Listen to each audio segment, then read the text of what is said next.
Bienvenue à l'émission Minonzon. Mon nom est Sodari Grâce. Que Dieu vous bénisse abondamment.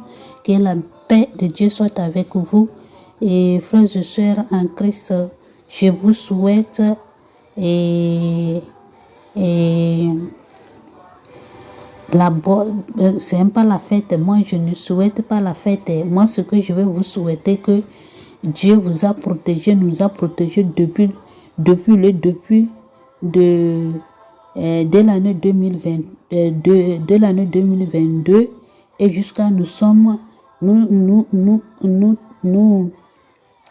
attendons vers la fin de 2022 et je demande, j'ai pris que la main de Dieu nous soutienne, que le Tout-Puissant nous accorde la santé et la prospérité pour qu'on puisse finir cette année 2022, que lui-même nous conduise pour qu'on puisse rentrer dans l'année 2023 par sa puissance et par sa miséricorde.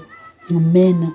Que Dieu vous bénisse abondamment, que Dieu vous fortifie. Et moi, ce que je prie, je veux que Dieu nous donne la force pour qu'on puisse rester ferme en prière et de le croire qu'il est vivant, qu'il peut nous faire tout ce qu'on en a besoin. Et ce que je prie encore, que Dieu nous accorde cette grâce d'accepter sa volonté, même s'il est différent de la nôtre, et d'avoir foi. Alléluia. Que Dieu vous bénisse abondamment. Amen. Frères et sœurs, nous sommes dans notre thème d'accepter la volonté de Dieu, même s'il est différent de la nôtre. Et on avait pris l'exemple comme notre père Job, qui est notre exemple. Et c'est ça qu'on a pris pour qu'on puisse, nous aussi, on puisse voir comment il avait servi l'Éternel, comment il avait marché avec l'Éternel, et Dieu a témoigné qu'il était intègre et fidèle. Alléluia. Et malgré tout ce que l'ennemi a gardé, ce n'est pas l'ennemi qui a rentré brusquement dans la vie de Job. Ce qu'on a vu, c'est que c'était l'Éternel lui-même qui a livré Job à qui? À Satan, pour qu'il puisse savoir si c'est vrai, c'est à cause des bénédictions que Job le sert, ou bien c'est à cause de quoi Job le sert. Et on a vu, même dans la pauvreté, Job continue à aimer l'Éternel. Il n'a pas péché contre l'Éternel. Même sa femme lui a réprimandé d'abandonner Dieu, mais il a refusé. Il a dit, Dieu donne les bonnes choses, on reçoit, mais on ne veut pas recevoir les mauvaises choses. Si le jour on reçoit les mauvaises, si l'Éternel nous donne les mauvaises choses, on commence à lui abandonner. Nos frères et sœurs, il ne faut pas abandonner l'Éternel. Dans ta situation que tu es très grave, il ne faut pas abandonner. Peut-être l'Éternel est en train de te détester pour savoir si tu l'aimes vraiment, si tu le sers vraiment, si tu le sers en esprit et en vérité. Frères et sœurs, on doit être comme notre grand-père Job. Que Dieu vous bénisse abondamment. Aujourd'hui, on va donner encore l'exemple de notre grand-père Abraham. Alléluia. Frères et sœurs, avant que les enfants d'Israël vont aller vivre dans le pays d'Égypte, Dieu avait dit ça auparavant à notre grand-père Abraham, que c'est comme ça, c'est comment ses descendants ils vont vivre dans un pays, dans un continent, je ne sais pas, c'est là où ils vont rester pour souffrir avant que lui-même il va intervenir à leur faveur. Frères et sœurs, je vais te dire quelque chose. Dans ta souffrance, partout tu es en train de m'écouter. Peut-être Dieu a dit ça. C'est la promesse que Dieu a fait à qui? Abraham. Peut-être ta vie c'est comme ça. Toi, tu vas aller rester dans quelques pays. C'est là-bas que tu vas trouver tes bénédictions. Toi, peut-être, tu vas marier. Ou bien toi, tu vas marier très tard. Ou bien toi, tu vas donner les enfants très vite. Ou bien toi, tu vas donner des enfants très tard. Ou bien c'est à cause d'une maladie que tu vas connaître l'Éternel. Alléluia. Que Dieu vous bénisse abondamment.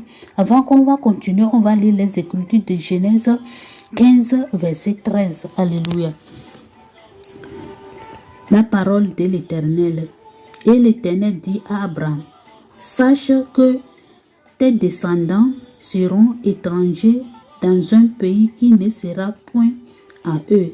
Ils seront à servir et on les opprimera pendant 400 ans. 400 ans. Alléluia. Qui vont souffrir là-bas. Mais malgré tout ça, là, Seigneur a dit 400 ans qui vont rester là-bas. Alléluia. Dans le pays inconnu. C'est ça qu'il avait dit à Abraham. Alléluia. Frères et sœurs en Christ, avant que les enfants d'Israël vont rentrer dans le pays d'Égypte, parce que Dieu l'avait promis depuis, on n'a pas encore mis au monde Isaac et on va mettre au monde à Jacob. Alléluia. Frères et sœurs, et vraiment les enfants d'Israël, ils ont souffert dans le pays d'Égypte. À travers qui? À travers Joseph. Avant que l'Éternel va faire quelque chose, lui sait de quel moyen lui va faire que ce que lui-même il a dit va s'accomplir. Donc, on doit accepter la volonté de Dieu, même si elle est différente de la nôtre. Peut-être toi, tu es en train de dire, moi, je vais mettre au monde très vite. Peut-être Dieu te dit, moi, ce n'est pas comme ça que moi, je veux. Je veux faire un miracle dans ta vie que tu vas témoigner ma grandeur. Peut-être toi, tu dis, moi, je vais aller rester là-bas. Moi, c'est ça que je vais vendre. Dieu te dit, non, ce n'est pas ça que moi, j'étais prévu. Je n'aime pas ça que j'ai prévu pour toi. Donc, on doit accepter la volonté de l'Éternel. C'est lui qui nous a créés. Il nous connaît plus que nous-mêmes. Et il connaît le temps que toi-même, tu vas devenir ce que lui-même il veut. Alléluia. Et pourquoi les enfants d'Israël n'ont pas pu rester dans le pays d'Égypte 400 ans à cause de leur prière? Le prière qu'ils ont fait au moment qu'ils ont fatigués, déprimandés, c'est au moment-là qu'ils ont évoqué l'Éternel et le Dieu, il était descendu. Ils ont fait 400 ans. Ils n'ont pas fait ce que l'année ou bien l'année que l'Éternel a donné. À cause de leur prière, l'Éternel, il a fait quoi? Il est intervenu à leur faveur. Donc, mon frère, ma soeur, toi qui es en train de m'écouter, il ne faut pas laisser les bras croisés que tu es en train de souffrir, tu vas te taire. Continue à prier. Il faut invoquer la miséricorde de l'Éternel et lui-même, il va venir à ta faveur. Il va te délivrer. Il va te sauver. Que la main de l'Éternel soit avec vous. Que Dieu vous bénisse abondamment. Si Dieu le veut, demain, on va continuer. Amen. Frères et sœurs, nous sommes dans la deuxième partie. On va lire les Écritures dans l'Exode 12, verset 34. Alléluia. Verset 34. Aujourd'hui, c'est 34 qu'on va lire. Amen. 34 à 36. Amen. Les Égyptiens pressèrent le peuple et avaient hâte de le renvoyer du pays, car ils disaient, nous périrons nous tous. Alléluia. Le peuple emporta sa pâte avant qu'elle fût levée. Ils enveloppèrent les pétrins dans leurs vêtements et les mirent sur leurs épaules. Alléluia. Frères et sœurs, ici, on entend de parler au moment que les enfants d'Israël vont partir. Parce que le pays d'Égypte, ils sont fatigués. Ils ne veulent pas que quelque malheur va tomber sur eux à cause des enfants d'Israël. Alléluia. C'est comme ça, un jour, tes ennemis vont te dire, nous sommes fatigués de toi. On ne peut pas mêler nos bouches avec tes problèmes, car nous sommes fatigués. Alléluia. Pour que tout ça là va arriver dans ta vie, c'est à cause de tes prières. Les prières que tu vas faire, et d'accepter la volonté de Dieu. Alléluia. Et tout ça là, ça va s'accomplir dans ta vie. Amen. Amen. Et les enfants d'Israël furent ce que Moïse avait dit et ils demandèrent aux Égyptiens des vases d'argent des vases d'or et des vêtements. Alléluia. L'Éternel fit trouver grâce au peuple aux yeux des Égyptiens qui se rendirent à leur demande et ils dépouillèrent les Égyptiens. Alléluia. Parce que Dieu avait dit qu'au moment que les enfants d'Israël vont partir, il va faire que pour que les Égyptiens vont avoir la grâce ou bien pitié d'eux, ils vont les donner tout ce qu'ils veulent, mais il n'a qu'à les demander. Même il a dit ça dans Exode 15, verset 13. Il a dit ça, on vient de lire ça là-bas. Donc, toute chose qui vient dans la vie de quelqu'un là, ça ne vient pas au hasard. Ça ne vient jamais au hasard. Le maladie qui traîne là, ce n'est pas venu dans ta vie au hasard. Les problèmes, les souffrances, ce n'est pas venu dans ta vie au hasard. L'Éternel est au courant de tout. C'est l'Éternel lui-même qui a permis. Alléluia. Donc, on doit accepter tout ce qui vient dans nos vies. Malheur, le bien, accepte, car Dieu, il est le souverain, il fait ce qu'il veut. Accepte tout ce qui vient dans ta vie. Lui remerciera grâce à l'Éternel, car lui-même, il sait de quoi tu es devant lui. Alléluia.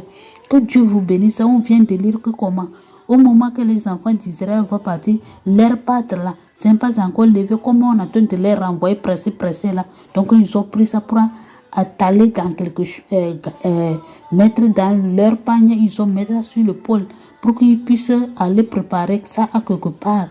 Alléluia. Frères et sœurs en Christ, notre Dieu, il est le Tout-Puissant. Il nous aime nous tous. Même toi qui es en train de m'écouter, le Tout-Puissant t'aime. Mais tu traverses des moments difficiles, tu ne sais quoi faire. Laisse-moi te dire d'avoir confiance à l'Éternel. Il faut avoir la foi à l'Éternel. Le Tout-Puissant lui-même, il te connaît. Lui-même, il connaît le jour qu'il va te délivrer. Mais si tu as resté les bras croisés, tu ne pries pas. Quand est-ce que tu vas recevoir ta miracle? Quand est-ce que tout ce que tu es en train de demander va venir dans ta vie? Ce n'est pas les pleurs qui vont résoudre les problèmes. Ce n'est pas rester de pleurer, ce n'est pas rester de se lamenter que tu vas trouver les problèmes. Plutôt, rends grâce à l'Éternel, prie chaque jour. Il faut avoir la foi qu'il est le Tout-Puissant. C'est lui seul qui peut faire pour toi. Tu peux aller chez les marabouts, tu peux aller faire tout. Eux, ce sont tes ennemis, ça. Je vais te dire la vérité. Les marabouts, les féticheurs, là, ce sont tes ennemis si tu ne les connais pas. Ce sont tes ennemis. Ils vont te prendre ton étoile, ils vont te gâter, ils vont te détruire tout ce que l'Éternel t'a donné. Plutôt, attache-toi à l'Éternel. Il faut t'attacher à l'Éternel, le Tout-Puissant, que c'est lui-même qui va intervenir dans ta vie. Comme le Seigneur Jésus-Christ a dit, venez à moi, vous tous qui êtes fatigués, et moi, Jésus-Christ, je vous donnerai du repos. Frères et sœurs, qu'est-ce que tu attends? À qui tu vas donner tes fardeaux? À qui? Toi-même, il faut penser à qui tu vas donner tes fardeaux. Si ce n'est que celui qui a versé son sang sur la croix de Calvaire pour toi, que tu vas donner tes fardeaux. Que Dieu vous bénisse abondamment. Que la main de Tout-Puissant soit avec vous.